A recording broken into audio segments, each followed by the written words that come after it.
Namaste. Welcome to Global Perspectives. In today's episode of Global Perspectives, we will be in a conversation with Thomas Winther. He is the chairman of the Association of Danish Music and Cultural Schools. Welcome to the show, sir. Thank you. You've been into music productions for 20 years, and then you shifted to a more academic role in music productions. Can you tell us about this transition? Well, after working for a very long time at the Danish Broadcasting Corporation, I simply needed new challenges. I had been working with big scale event productions. I've been working with film music. I've been working with all sorts of different kinds of television and radio productions, CD productions, and I simply needed new challenges. And I was together with a friend, a very good friend of mine at a time, and he said, well, Thomas, this was, maybe 25 years ago or something like that. Thomas, we have now reached an age where we should sit in the corner and tell the young people that they shouldn't sew whilst it's raining. So, and I thought that was really good. And shortly after that, I actually got a call from the Royal Danish Academy of Music whether I would come and head their music production department. So it was, it was in a way because I wanted new challenges, but also because suddenly a new possibility emerged out of the blue. Could you tell us something about your roles and responsibilities at the Royal Academy of? Well, I was head of the what we call the Tonmeister department, the music production department, and then I became the vice principal there. This was the academy in Copenhagen, and later on I then moved to be a principal at the academy in Aarhus, which is another city in Denmark. What is it about your work that inspires you the most and keeps motivating you to do it?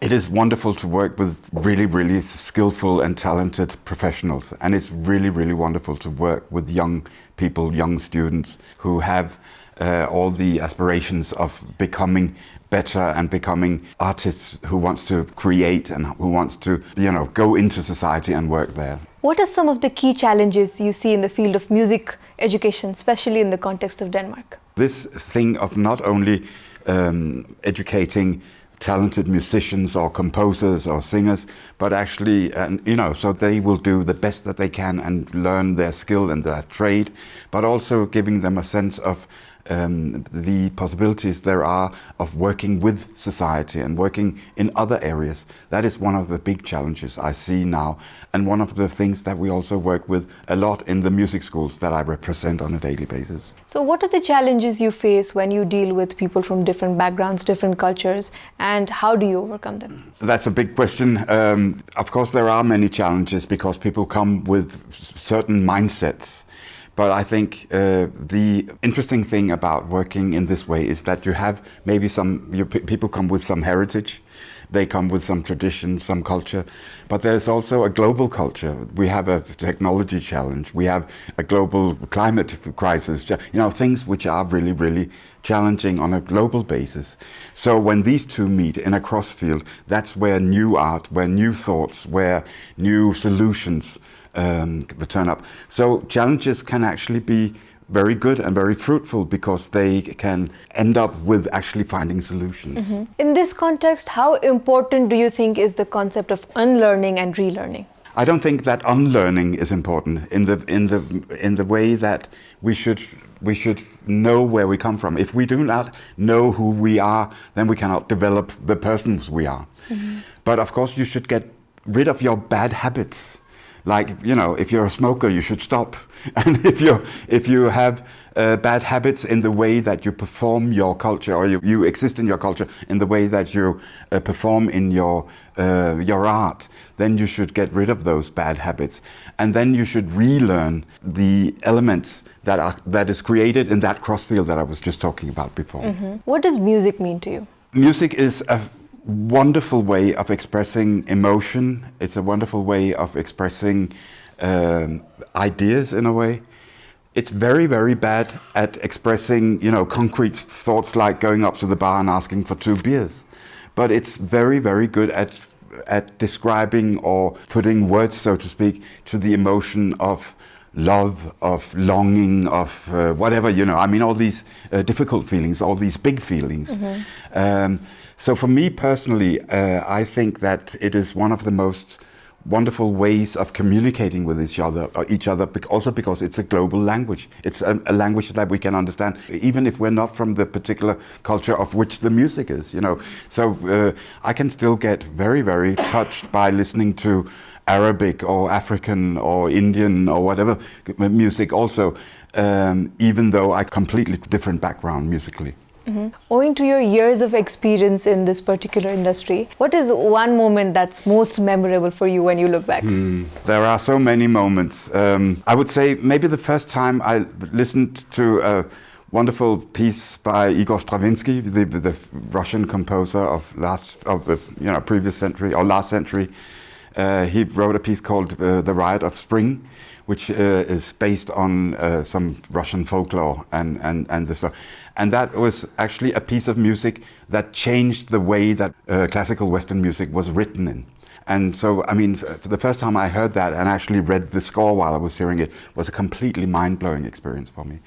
But I must also say that recently I went to a concert with Paul McCartney, and seeing him, a man now, even older than I am, performing these songs, which have also changed the world in a way, was also a mind-blowing and very, very emotional experience for me. So in your experience, what has been a challenge that you've overcome and now you look back and you feel very happy about it? One of the things that I'm proudest of is actually having been able to work with the Globus Network for so many years. It was a thing that Kjell Husband and I have been working on since 2007, I think it was, we started, and it has evolved gradually from there and has now become a major thing, and I'm very proud that it has lasted all these years. It's almost 20 years now that we have managed to keep the network alive, and I think that has changed the lives of so many students and of so many leaders and teachers also. And the way that we have been working with that is one of those things that I think is really, really prominent and have been prominent, because it has changed the life of students. It has helped creating their musical career, but it has also changed the life of the institutions that have been part of the network over the years.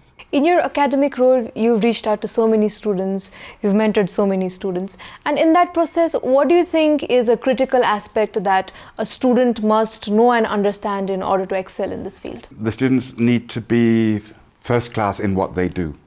They have to excel in their profession and their skill. And then they have to be so much more. They have to have a global mindset. They have to know how to form a career. They have to know how to interact with the society that they're a part of, and so on. So, I mean, maybe 50 years ago, 60 years ago, music education was about learning how to play the violin or how to play the guitar. Today it's so much more. It's about learning how to be a good music pedagogue. It's learning how to interact with, with the kindergarten children, that you go out and teach in their kindergarten. And so there are so many skills that the modern student needs to know now. And of course that is a challenge, because before they could concentrate and focus on learning how do I put my fingers in the third position on the violin, and that's only a part of being a violin player these days. What are the most effective strategies in fostering collaboration in the field of music, education and culture? I think one of the most important things is actually to, you almost say the word yourself, collaborating.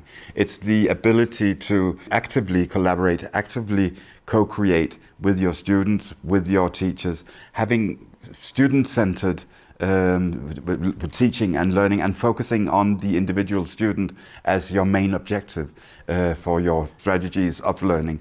And that is something that we have been working on and working with in many institutions, of course, but also something that we have been focusing on in my present job now as the chairman of the music schools in Denmark, but also earlier on as principal of the academy. What is a key message that you would like to give to those students who wish to pursue a career in this field? Start by practicing, and practice a lot.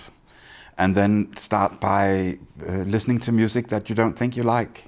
Start to listening to music from different cultures. Mm-hmm. Interact with your fellow students, your fellow young musicians.